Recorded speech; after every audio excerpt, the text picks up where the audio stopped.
Le Bénin, notre pays, inaugure depuis mardi dernier une nouvelle ère politique, celle de l'adoption d'un code électoral pour renforcer, selon les mouvanciers, la majorité qui l'a voté, le socle politique au profit de la constitution de la notion État. Par contre, du côté de l'opposition, il s'agit, selon eux, d'un code qui promeut l'exclusion. Mesdames, Messieurs, bonjour et bienvenue sur votre émission préférée, Le Grand Oral, qui prend pour vous aujourd'hui une personnalité politique pas des moindres. Il s'agit d'un membre du bureau politique du BR, leader de la 23e circonscription électorale. Je veux nommer Ama Afosogbe. Aujourd'hui, avec lui, nous allons voir si cette intention qui sous-tend ce nouveau code électoral est réellement exprimée sur l'échiquier politique national, quand on sait que certains proches du chef de l'État continuent de faire cavalier seul. Et pour le démontrer, récemment, nous avons encore vu des éléments qui sont dans la promotion de la candidature de l'ami personnel du chef de l'État, Ole Bokor, qui sont sur le terrain. Est-ce qu'on peut faire confiance à ces mouvanciers? Tout à l'heure, nous allons discuter avec notre invité. Merci de prendre ce rendez-vous.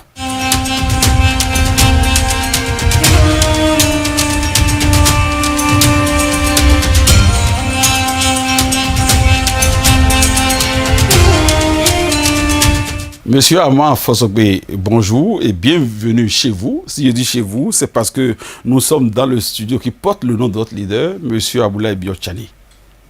Bonjour, monsieur le journaliste. Merci. J'anime, comme d'habitude, cette émission avec mon confrère et mon directeur général du groupe de presse Béninois Libéré, Yacoubou Akilou. Bienvenue aussi à cette tribune pour nous aider à fouetter réellement notre invité afin de satisfaire la curiosité de nos compatriotes. Merci de m'avoir accepté sur ce plateau. Monsieur Ama Afosogbe, merci d'être sur ce plateau avec nous. Et je vais laisser le lead à mon confrère de vous poser la première question. Cher invité, aujourd'hui, au regard de ce nouveau code qui a été adopté, est-ce qu'on peut se réjouir en tant que mouvancier au regard des différentes critiques que l'on remarque, non seulement au niveau de l'opposition, mais au niveau de la société civile avec la plateforme des OSC? Non, mais moi, je suis un acteur politique et puis je suis très content, je dois me réjouir parce que aujourd'hui, tout ce qui se fait n'est dirigé contre personne. C'est la réforme du système partisan qui est en train d'être renforcée. Parce que c'est ça. Nous sommes dans un pays où nous avons expérimenté le multipartisme intégral. L'animation de la vie politique, vous savez avec moi que c'est constitutionnel et l'État béninois doit accompagner les partis politiques. Donc il faut recadrer les partis politiques pour quand même les inciter quand même à faire des grands ensembles. Et c'est le but de ce qui s'est passé le mardi passé au Parlement. Il faut renforcer les partis politiques. Et moi, je loue la démarche du chef de l'État à l'arrivée de son avènement. Il a travaillé quand même à la réforme du système partisan. Vous savez, dans ces réformes, vous devez savoir que quand on instaure par rapport aux élections législatives, le seuil national, c'est d'abord 10%. Le seuil national, c'est 10%. Mais le seuil par circonscription électorale, c'est 20%. Nous avons 24 circonscriptions électorales. Et quand vous allez aux élections législatives aujourd'hui et que vous avez 10%, vous êtes éligible. Et là, on revient maintenant circonscription par circonscription. Et là, vous aurez 20%, vous allez commencer par sortir de siège. Cela participe au renforcement des partis politiques. Parce que aujourd'hui, l'État béninois subventionne les partis politiques. L'État béninois vient en aide à l'animation de la vie politique. Donc il faut quand même recadrer les choses. Quand vous venez dans les circonscriptions et que vous avez 20%, vous commencez par sortir des sièges. Mais vous pouvez avoir des accords de gouvernance avant d'aller aux élections. Il faut expliquer que l'accord de gouvernance est différent de l'alliance.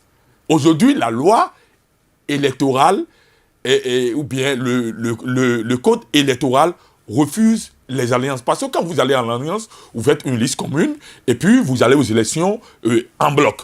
Mais aujourd'hui, on peut avoir des accords avant les élections, on peut avoir des accords et aller aux élections Et deux partis qui ont des accords peuvent, la Cour constitutionnelle ou bien la Sénat peuvent regarder ces deux partis en disant « Ah, ok, les 20% seront attribués à ces deux partis. » Donc, quand vous regardez de près ou de loin, la loi n'est pas faite pour quand même aller contre un parti politique.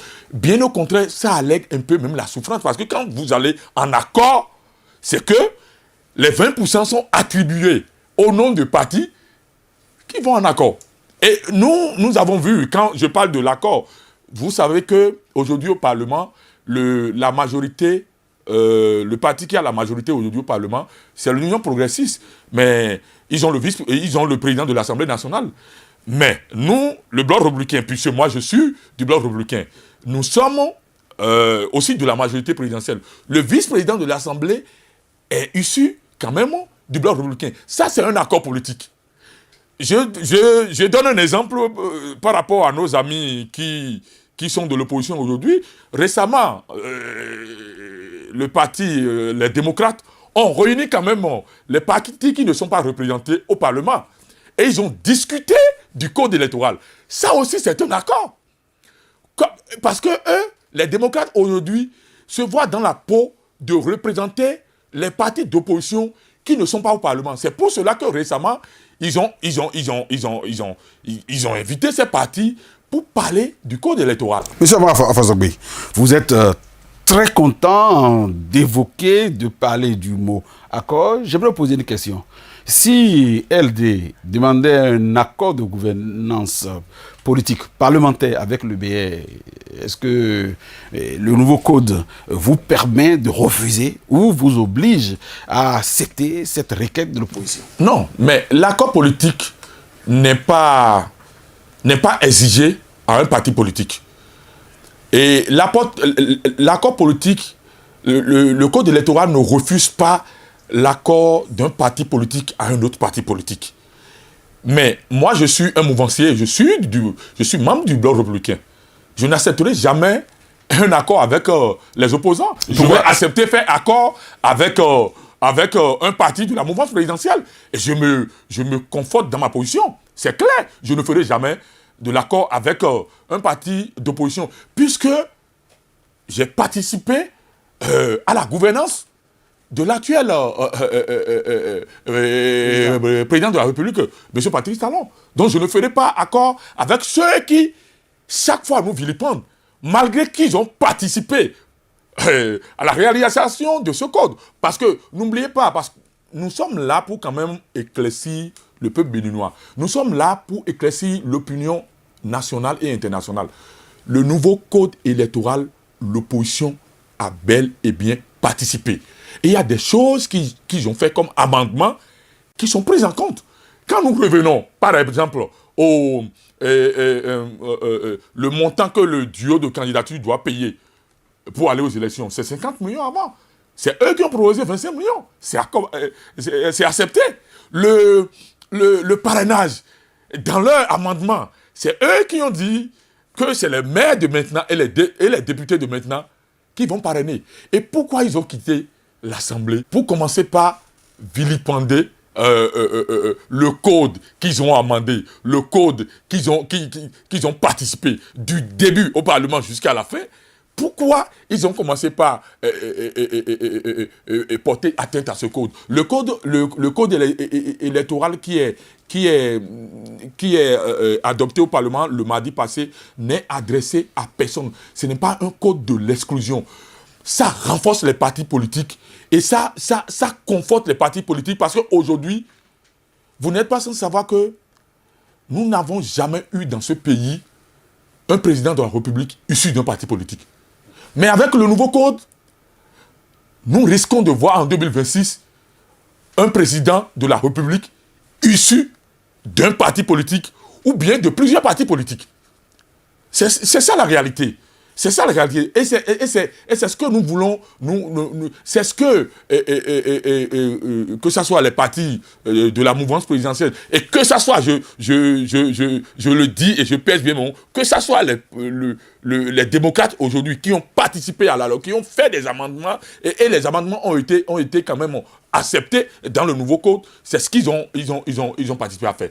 Mais, cher invité, quand on prend ce code qui a été modifié, bien avant qu'il ne soit modifié, il y avait quand même une sélection naturelle qui se faisait, puisqu'il n'y a que 3 partis au Parlement. Est-ce qu'il fallait encore doser ou bien corser ce code-là pour que ça soit peut-être un parti ou bien 2 partis au Parlement, au regard des 20% au niveau des circonscriptions électorales qui sont exigées de...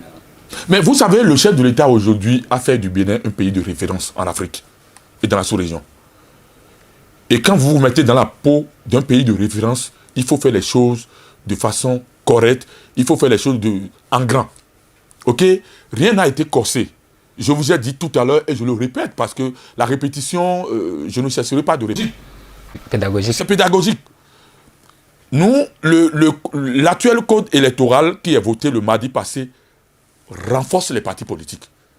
Ça discipline les leaders politiques, les élus politiques. Parce que aujourd'hui, c'est les partis politiques qui investissent le candidat et c'est quand le parti investit son candidat qui donne l'ordre aux parrains, aux maires et aux députés de parrainer. C'est-à-dire aujourd'hui, il serait difficile que les parrains parrainent un candidat que le parti politique n'a pas investi. Vous ne voyez pas que c'est du nouveau ça et que ça renforce les partis politiques. Parce que si vous nous amenez en arrière, les gens peuvent commencer par créer encore des partis satellitaires. Parce qu'aujourd'hui, ce qui est là aujourd'hui ressemble à tous les partis politiques qui se représentent au Parlement sont nationales. Moi, mon parti, le Bloc républicain, nous avons eu des députés dans 22 circonscriptions électorales. Et là où on n'a pas eu de députés, et là où on a perdu, on n'a pas eu de députés, c'est que nous sommes revenus à près de 20-25%. Donc, individuellement, chaque parti doit travailler pour se dire, même si je ne vais pas en accord, il faut que je travaille et nous sommes obligés de le faire. Que ce soit le Bloc républicain, que ce soit l'Union progressiste, le renouveau, que ce soit les démocrates, nous avons la pression au dos aujourd'hui d'animer la vie politique, de travailler pour respecter les exigences. Monsieur Fassogbé, à vous entendre, quand je vois la fierté, l'énergie qui vous anime, je vois un ancien ministre de l'Intérieur du PRPB. Ça veut dire, vous puez la rigueur. Vous parlez de code électoral et que vous insinuez la notion de bloc. Pendant ce temps, si j'ai bonne mémoire, il y a quand même un personne chef de l'État, en l'occurrence M. Olivier Bokor, dont la candidature est suscitée malgré l'adoption de ce code électoral. Est-ce que cette rigueur que vous voulez pour des partis forts, cela ne concerne pas les amis du chef de l'État? Non, ben écoutez, moi je suis un homme politique, je suis militant d'un parti politique. Et jusqu'à l'instant où je rentre dans votre studio, je pense que mon parti, le Bloc républicain, n'a pas encore désigné un candidat. Donc moi, la discipline, le militantisme ne m'oblige pas à susciter la candidature de quelqu'un. Ceux qui le font, ou bien celui dont on suscite la candidature et qui n'arrivent pas à recadrer ces choses, alors que celui dont vous parlez, Olivier Bokor, a participé à la conception de la réforme du système partisan. C'est le bras armé politique, même du président de la République, et qui ne recadre pas ses amis.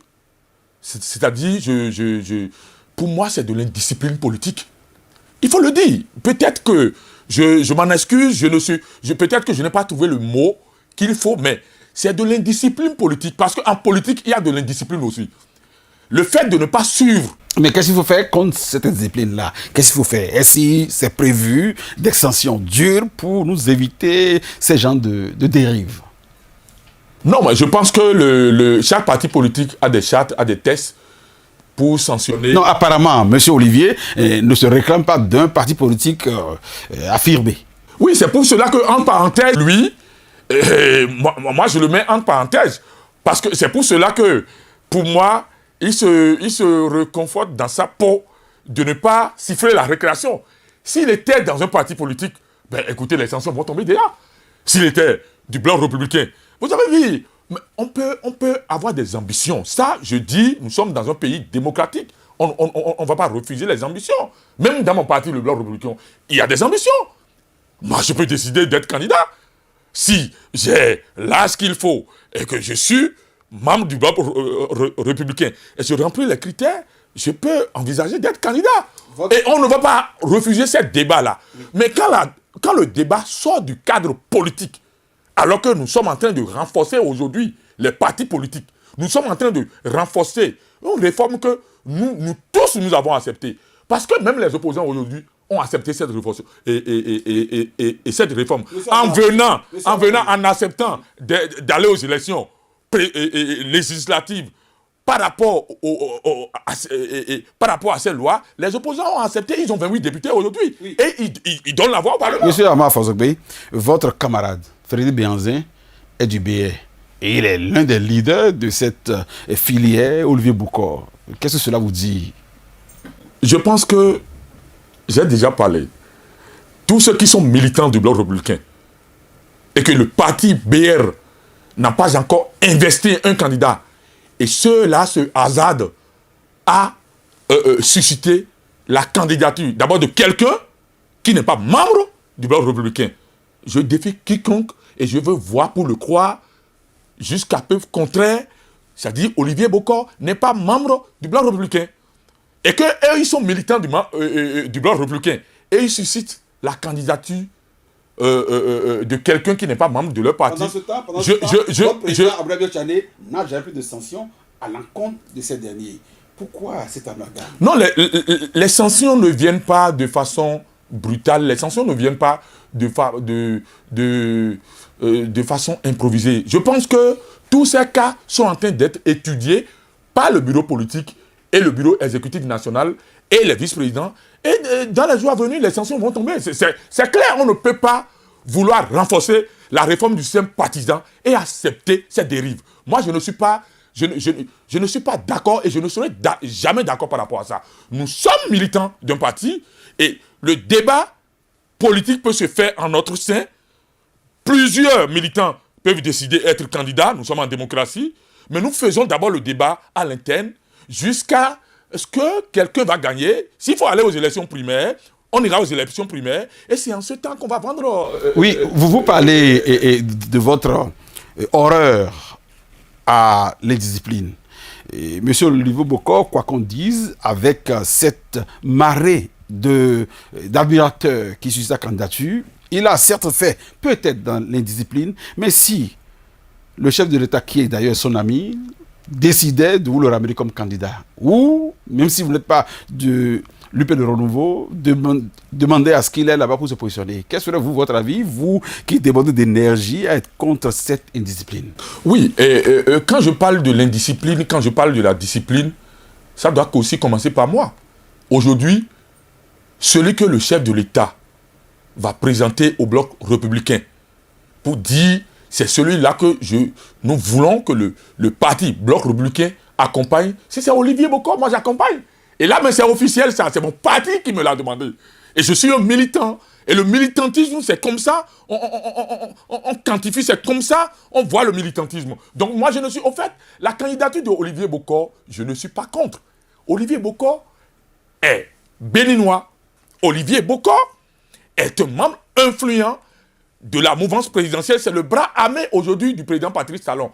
Mais la manière dont les choses se déroulent aujourd'hui, alors que c'est un monsieur qui est resté tout le temps au couvent, et il a participé, comme je l'ai dit, à la conception de la réforme du système partisan, et qui laisse des gens, tous les week-ends, tous les jours, susciter sa candidature, je dis, vraiment, il y a un problème, et il faut que lui-même se regarde droit dans les yeux et se dit ce qui se passe. Il est en train de porter atteinte à la réforme du système partisan, c'est tout.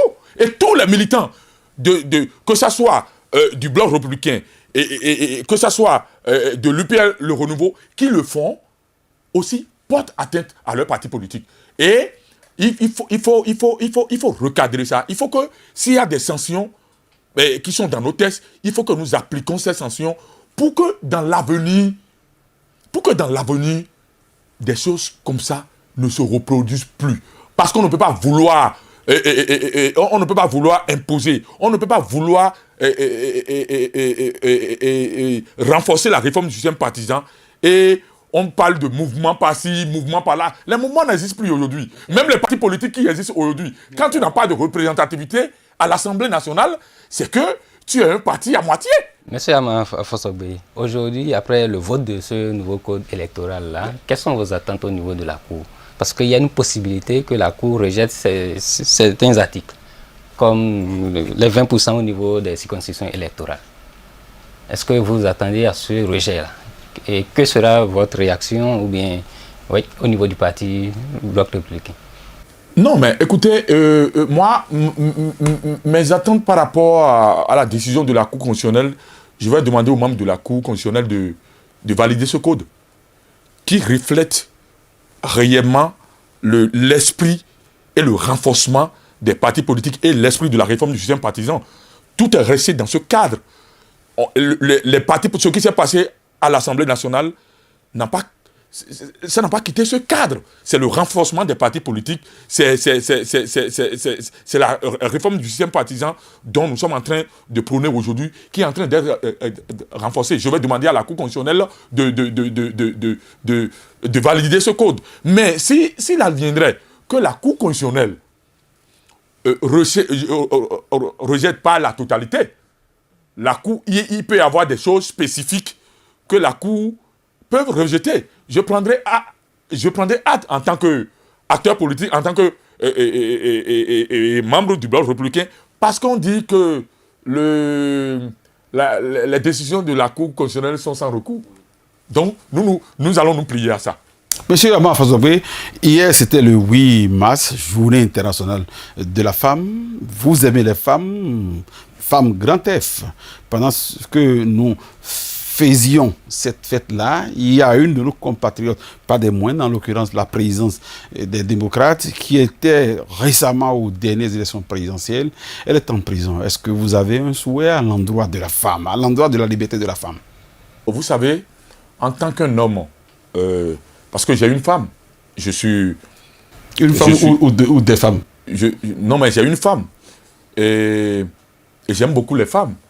Je profite de votre canal pour leur dire bonne fête. Et j'ai une pensée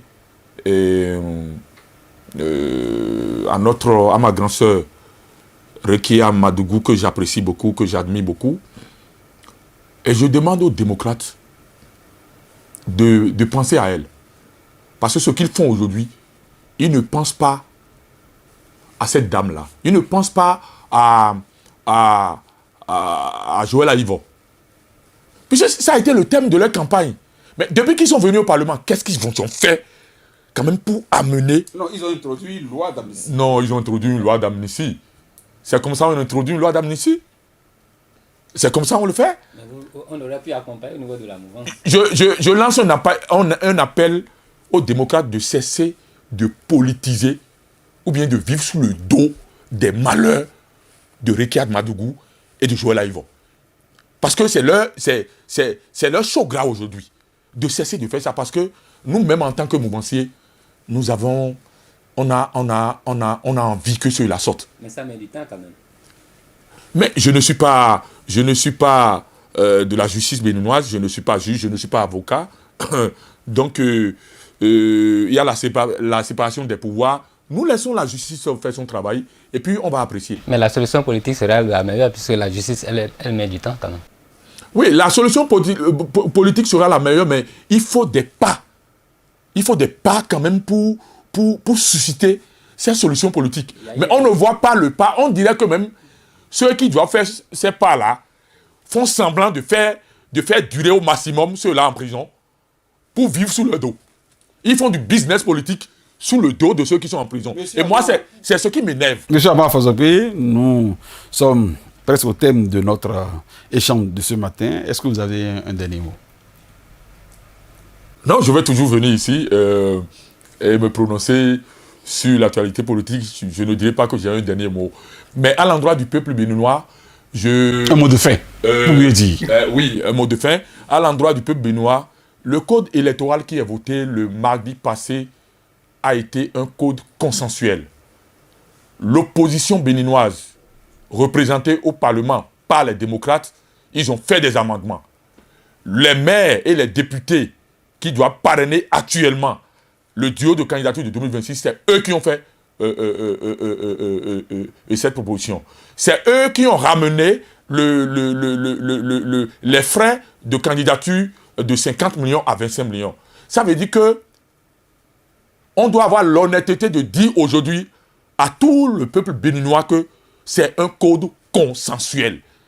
Ce n'est plus un code où le Bloc républicain et l'UPR se sont enfermés, comme ils ont l'habitude de le dire, et ils ont voté. Ça a été fait de façon consensuelle. Il y a eu des amendements de la part des opposants. Il y a eu des amendements de la part de mon parti, Bloc républicain. Il y a eu des amendements de la part de l'Union progressiste Le Renouveau. Donc, c'est un code consensuel et ça renforce la réforme du système partisan. Ça renforce les partis politiques. Ça met les partis politiques en exergue d'avoir de l'hégémonie nationale. Et c'est ça qui a été voté. Mesdames, Messieurs, nous sommes à la fin. Nous allons retenir avec Ama Fossogbe que oui, masse oblige. Il faut que les démocrates trouvent aujourd'hui maintenant les moyens de faire sortir les leurs qui sont en détention et surtout d'avoir la posture qu'il faut pour négocier leur sortie, car comme l'a précisé mon confrère Yakubu, à problème politique correspond une solution politique. L'invité a aussi évoqué le cas de l'indiscipline. Il a appelé ainsi de certains acteurs de la vie politique qui, malgré l'adoption de ce code électoral, qui, d'après ces mots, devait aider à renforcer le bloc politique national, continue de sortir, continue d'évoquer le nom de quelqu'un qui, selon l'invité, n'est membre d'aucun parti politique. Je vais nommer Olivier Bokor. Mesdames, Messieurs, vous avez tout suivi. Je vous remercie d'avoir été des nôtres et merci de prendre rendez-vous très prochainement.